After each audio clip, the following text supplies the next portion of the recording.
Bonjour à tous et bienvenue dans le troisième numéro d'élection 2012. Je reçois aujourd'hui Laurent Pinsol de Debout la République. Nous parlerons avec lui des derniers sondages et des sujets qui préoccupent les Français.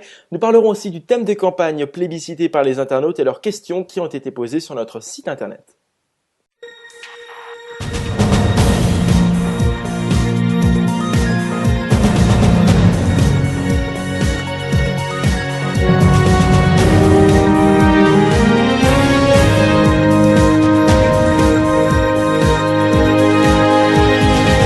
Bonjour Laurent Pinsol. Bonjour. Alors, vous êtes avec nous sur Skype, vous êtes porte-parole de Nicolas Dupont-Aignan, candidat à l'élection présidentielle. Quels sont ses principaux atouts ? Ses principaux atouts, sont nombreux. Tout d'abord, je crois que c'est quelqu'un de conviction, qui a toujours défendu les mêmes idées depuis 20 ans, une vision de l'Europe des nations, une vision de la défense de l'intérêt général par l'État, une vision également de l'économie au service de l'homme, alors qu'aujourd'hui on a l'impression que ce sont les hommes qui sont au service de dogmes économiques parfois inhumains, comme on le voit en Grèce. Également quelqu'un de terrain, un élu de terrain, puisqu'il est député maire de la ville d'Hyères dans l'Essonne depuis 1997, et une expérience de terrain qui est reconnue par ses habitants, puisqu'il a été réélu dès le premier tour avec 80% des voix en 2008. Bien, on va regarder maintenant ce tout dernier sondage IFOP fiducial pour Paris Match Europe 1. Nicolas Dupont-Aignan est 7e à 1,5%. Qu'est-ce que vous en pensez de ces sondages et de ces résultats dans les sondages ? Les sondages, ça ne nous intéresse qu'à moitié, on va dire, parce qu'on a quand même l'expérience des européennes et des régionales en Île-de-France, où on avait vu qu'on était largement sous-estimé, puisqu'aux européennes, on était donné à 0,5 et que nous avons fait 2, et qu'aux régionales en Île-de-France, nous étions donnés pareil, à peu près autour de 1, 1,5, et finalement, nous avons fait plus de 4% devant le MoDem, devant le NPA.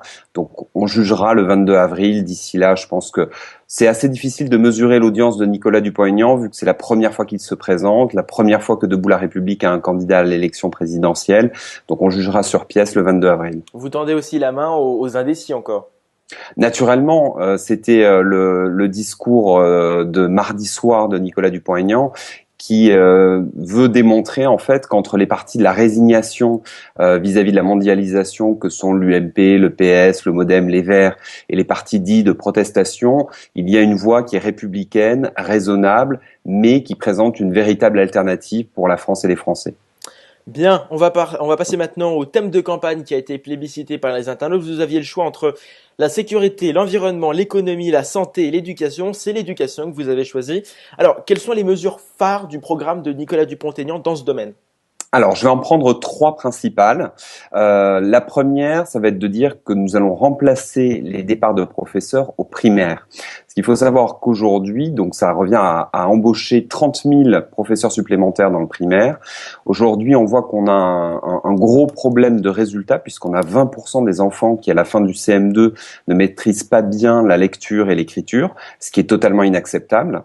Et parallèlement, on voit qu'aujourd'hui, on a un problème de taux d'encadrement, c'est-à-dire que la France a 20% d'encadrement de moins que la plupart des pays de l'OCDE au niveau du primaire. Donc aujourd'hui, Nicolas Sarkozy est allé beaucoup trop loin dans les coupes dans l'éducation nationale au détriment de la qualité. Donc non seulement nous arrêterons la suppression d'un poste sur 2 dans l'éducation nationale, mais en plus, nous recruterons 30 000 personnes pour, dans le primaire, avoir vraiment un effort bien spécifique et assurer que tout le monde apprend les fondamentaux.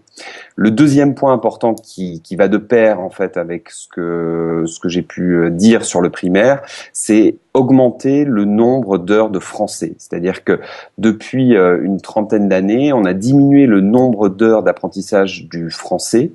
Et après, il faut pas s'étonner en fait que le niveau baisse avec le temps. Donc on repasserait de 9 à 15 heures d'apprentissage de français au primaire pour s'assurer encore une fois que les bases sont bien apprises. Excusez-moi, ça va un petit peu à l'encontre en fait de ma question que j'allais vous poser. C'était, est-ce qu'il faut un petit peu alléger l'emploi du temps des élèves ? C'est une proposition par exemple de François Bayrou. Est-ce que c'est envisagé dans le programme ?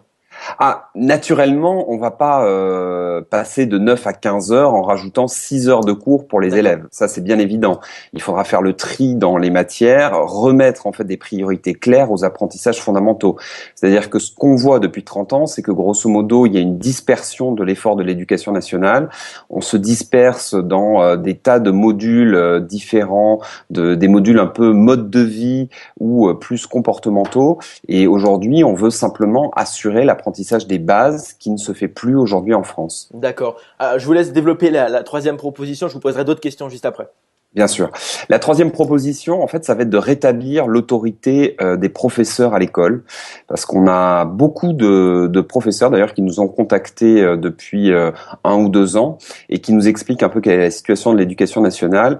Et on voit aujourd'hui qu'il y a une forme d'impunité pour les élèves les plus turbulents et qui, en fait, ce qui remet en cause l'apprentissage à l'école. Et c'est très problématique puisque l'école, en fait, c'est le premier lieu de contact des citoyens, enfin des enfants qui sont appelés à devenir des citoyens quand ils auront 18 ans, avec l'État. Et aujourd'hui, c'est un peu la chienlit à l'école. On voit qu'il y a un gros problème d'autorité puisque quand les élèves ne respectent pas les règles, ils sont très rarement sanctionnés. Et donc, on veut rétablir l'autorité en s'appuyant là-dessus sur les professeurs qui aujourd'hui n'ont plus cette autorité puisqu'il faut passer à chaque fois par l'administration de l'établissement. Et donc, on rétablira complètement l'autorité au niveau des professeurs en leur confiant la responsabilité d'école et des sanctions.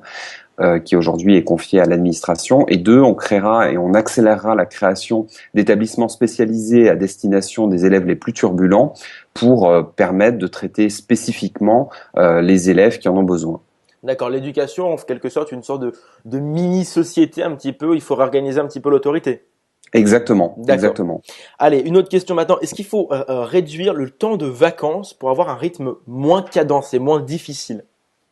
Alors ça, c'est une question sur laquelle on travaille encore. On n'a pas pris une position définitive là-dessus. Moi, je peux vous dire, puisque je travaille également sur les aspects programmatiques, qu'on discute avec les professeurs. Il y a des points de vue qui sont un peu divergents. Il y a beaucoup de gens qui aujourd'hui nous disent qu'il faudrait un peu alléger le temps de cours, notamment dans la journée, que parfois on va un tout petit peu loin et que ça pourrait être équilibré en réduisant un peu le temps de vacances. Mais aujourd'hui, nous n'avons pas pris de décision définitive et nous n'avons pas inscrit cette proposition dans notre programme car il y a encore des avis assez divergents et il n'y a pas consensus en faveur d'une telle modification. D'accord. Allez, dernière question sur l'éducation. Dans l'idéal, combien il faudrait un petit peu d'élèves par classe? Selon la vision de Debout la République, combien vous voudriez d'élèves par classe? Ça dépend en fait des établissements. Il y a des quartiers où on peut avoir 32 élèves par classe et l'apprentissage se fait de bonne manière. En revanche, il est bien évident que dans certaines parties de notre pays, il vaut mieux avoir des classes plus restreintes pour assurer l'apprentissage des bases. Pour des Français récents, par exemple, là, il vaut mieux avoir des classes à effectifs un peu plus restreints, notamment dans les zones d'éducation prioritaire. Et c'est pour cela que justement, pour l'apprentissage dans le primaire, nous souhaitons recruter 30 000 professeurs pour, dans les classes où il y en a besoin, avoir des classes avec moins d'élèves pour assurer un meilleur apprentissage. D'accord. Question plus politique pour terminer. Dimanche soir, est-ce que Nicolas Dupont-Aignan donnera une consigne de vote pour le second tour s'il n'accède pas au second tour? Alors, il l'a déjà annoncé, nous ne donnerons pas de consigne de vote, nous ne nous sentons pas propriétaires en fait des voix qui se sont tournées vers nous et nous ne souhaitons pas être les rabatteurs de candidats en fait que nous combattons puisque si nous nous sommes lancés en fait dans la bataille dans laquelle nous nous sommes lancés, c'est bien parce que les autres candidats ne nous satisfont pas et donc du coup, nous ne donnerons pas de consigne au soir du second tour. D'accord. Question des internautes maintenant. Donc nous en avons sélectionné deux. Première question posée par Frédéric Brand qui vous demande quelles sont vos propositions pour réduire la criminalité en France? Alors pour réduire la criminalité en France, il y a plusieurs choses. La première, ça va être en fait de mettre fin à l'impunité. C'est-à-dire qu'aujourd'hui, il y a un certain nombre de lois qui ont été passées, notamment la loi Dati, qui fait que quand on est condamné à moins de 2 ans de prison, grosso modo, on échappe à la prison. Le problème en fait de ce type de loi aujourd'hui, c'est que ça crée une impunité pour les faits de délinquance les moins importants. Et quand il y a impunité pour les faits de délinquance moins importants, ça fait que les délinquants ont tendance à passer d'abord à recommencer, hein, et deux, peuvent passer à des crimes ou en tout cas à des délits plus graves. Donc il est important en fait de mettre fin à cette impunité en condamnant tous les actes délictueux. Et pour cela et pour pouvoir le faire, il faudra construire 20 000 places de prison pour s'assurer qu'il y aura la place pour traiter dignement et enfermer les personnes qui le méritent. Également, remplacer les fonctionnaires de police et les gendarmes qui ont été supprimés en termes de postes par Nicolas Sarkozy depuis 5 ans, puisqu'il y a 12 000 postes qui ont été supprimés. Après, il ne faut pas non plus s'étonner que la criminalité s'envole comme elle le fait depuis une dizaine d'années. Les chiffres du ministère, justement, montrent, enfin, d'après le ministère de l'Intérieur, depuis 2002, selon le graphique qui a été publié, la criminalité est en baisse. Alors, c'est un chiffre global. C'est un chiffre global. C'est-à-dire que c'est un chiffre qui va inclure à la fois les crimes et les délits. Et en fait, si on a une baisse globale du niveau de la délinquance, c'est notamment du fait de la baisse des vols de voitures. Et en fait, le vol de voitures a beaucoup baissé depuis 10 ans du fait des progrès technologiques. C'est-à-dire qu'il y a eu des accords entre les constructeurs automobiles et les compagnies d'assurance qui ont permis de bien mieux sécuriser les automobiles. Le nombre de vols de voitures, en fait, a diminué de plus de 60% depuis 10 ans et explique en grande partie la baisse des chiffres de la délinquance. En revanche, si on regarde par exemple les coups et blessures, donc les violences aux personnes, qui sont quand même la catégorie la plus importante pour le sentiment et pour la sécurité de nos compatriotes, on constate en fait qu'on a une augmentation des violences aux personnes de plus de 60% depuis 2002 et la progression est systématique quasiment tous les ans depuis 2002 et que Nicolas Sarkozy est en charge de la sécurité des Français. D'accord. Pour les jeunes délinquants, qu'est-ce que vous faites? Est-ce qu'on alourdit les peines? Qu'est-ce qu'on fait? Pour les jeunes délinquants, il faut pas forcément alourdir les peines. C'est-à-dire qu'on pense que quand il y a une peine, tout simplement, elle doit être appliquée. C'est le problème aujourd'hui avec la loi des 2 ans de Rachida Dati, c'est qu'on voit qu'en fait, il y a des peines qui tout simplement ne sont pas appliquées. C'est-à-dire qu'à partir du moment où on applique les décisions de justice, ça permet aussi d'éduquer les citoyens et d'éviter ce sentiment d'impunité qui s'est développé maintenant depuis une bonne quinzaine d'années.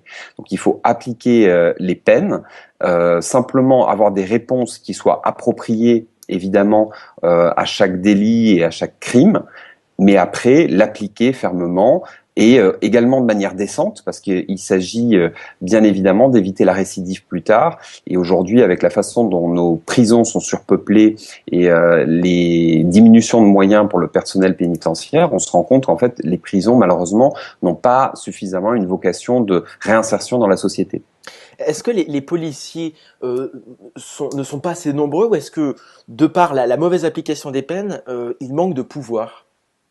Je pense qu'il y a un problème de moyens. Là, il faut être honnête. Enfin, quand on voit que les violences aux personnes ont augmenté de 60-70% et qu'il y a 12 000 policiers de moins, en plus l'État en fait a réformé un grand nombre de missions des policiers et des personnels pénitentiaires pour augmenter en fait la quantité de tâches qu'ils ont à réaliser. Et tout cela leur prend du temps. Il ne leur permet pas de bien faire leur travail. Aujourd'hui, il manque de moyens et de temps pour faire leur travail. D'accord. Marine Le Pen proposait justement de faire un référendum sur la peine de mort. Qu'est-ce que vous en pensez?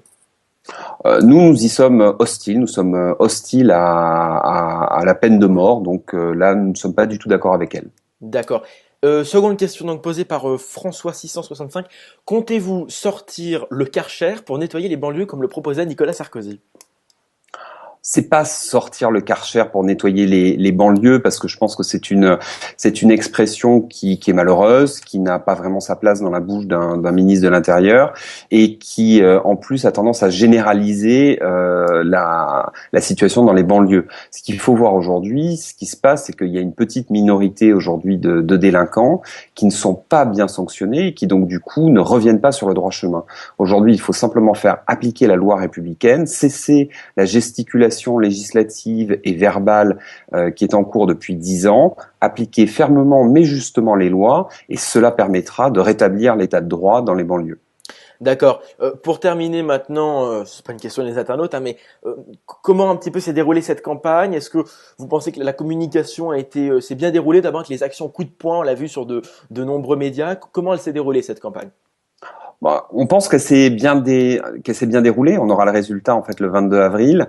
En tout cas, c'est une aventure qui est absolument formidable de mener avec une équipe, des gens qui se sont investis de manière exceptionnelle, et au QG de Nicolas Dupont-Aignan, enfin, je pense qu'on travaille pour un candidat qui a une très très grande valeur, et toute l'équipe qui l'a entouré depuis plusieurs mois est vraiment une équipe formidable. Sur les actions coup de poing, comme vous en parler.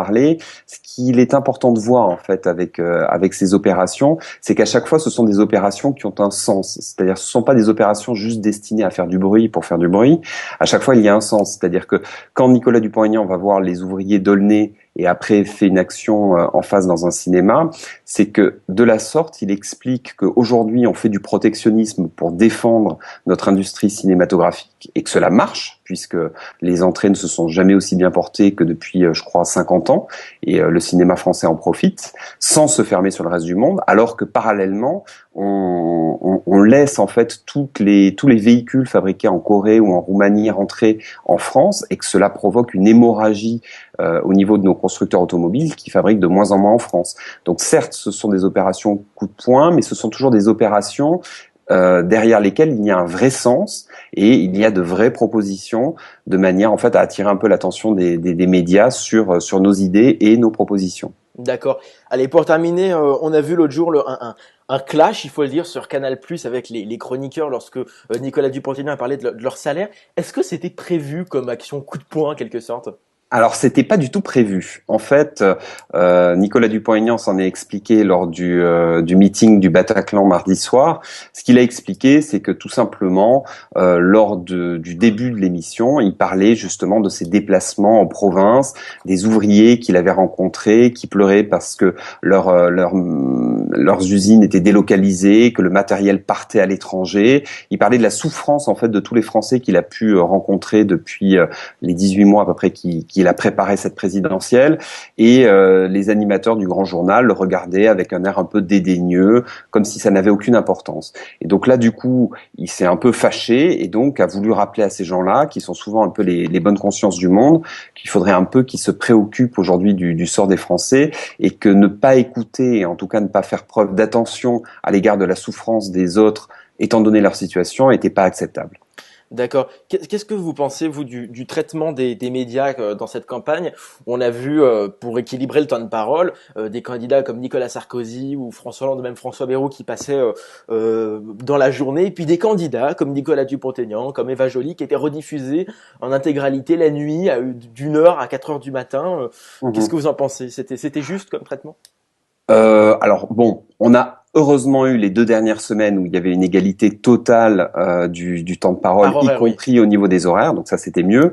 Il est bien évident qu'il faudrait sans doute apporter un certain nombre de précisions sur les règles d'égalité pendant les 3 premières semaines pour éviter ce genre de phénomène en fait qui montre que c'est une égalité pas très égale, on va dire, et également sans doute revoir un peu les règles de la période d'équité, parce qu'on a vu que sur la période d'équité, les 2 premiers candidats se sont accaparés plus de 60% du temps de parole, et avaient 4 fois plus de temps de parole que leurs 3 poursuivants, qui ne sont pourtant pas aussi loin dans les sondages. Donc il y a encore, je pense, quelques petites améliorations à apporter dans les règles. Ça, on peut imaginer que le CSA et le Conseil constitutionnel pourront s'exprimer à ce sujet dans les prochaines semaines. Bien. Merci Laurent Pinsol d'avoir été notre invité. Merci à vous. Allez, quant à moi, je vous retrouve très bientôt pour un nouveau numéro d'Élection 2012. Au revoir.